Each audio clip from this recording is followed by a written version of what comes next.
இந்த பக்கம் அந்த ஷேடோ என்ன சொல்லுது, ஒழுங்கா இப்பயே போப்போ, அவனை திருப்பி கூட்டிக்கிட்டு போயிடு, இல்லைனா அவனோட உயிருக்கு நான் பொறுப்பு இல்லைங்கிற மாதிரி இந்த ஷேடோ சொல்ல, இந்த வாய்ஸை கேட்டோடனே இப்பதாங்க நம்ம போப்போ சொல்றாரு, எனக்கு நல்லா தெரியும் நீங்க தான் இதுக்கு முன்னாடி இருந்த முன்னாள் காமியா அப்படிங்கிறத நம்ம போப்போ கண்டுபிடிக்க. இந்த பக்கம் நம்ம காமிக்கு பயங்கரமான ஷாக்கு, என்ன போப்போ சொல்றீங்கன்னு சொல்ல, ஆமா இந்த வாய்ஸ் எனக்கு ரொம்பவே பழக்கப்பட்டது காமி, உங்களுக்கு முன்னாடி இந்த பொசிஷன்ல, அதாவது உங்களை காமியா ஆக்குனவரோட சோல் தான் இப்ப எதுக்கு நின்று பேசுதுன்னு சொல்ல நம்ம காமிக்கு பயங்கரமான ஷாக்குங்க.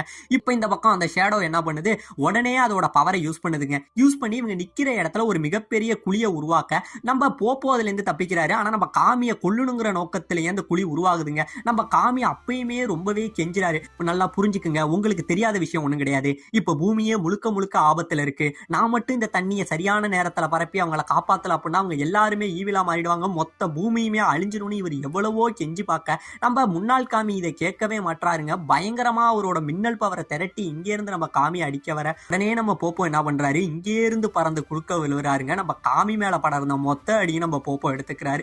அப்பயும் சொல்றாரு, காமி இப்பயும் சொல்றேன் உங்களுக்கு எதுவும் ஆக விட மாட்டேன், உங்க மேல ஒரு அடி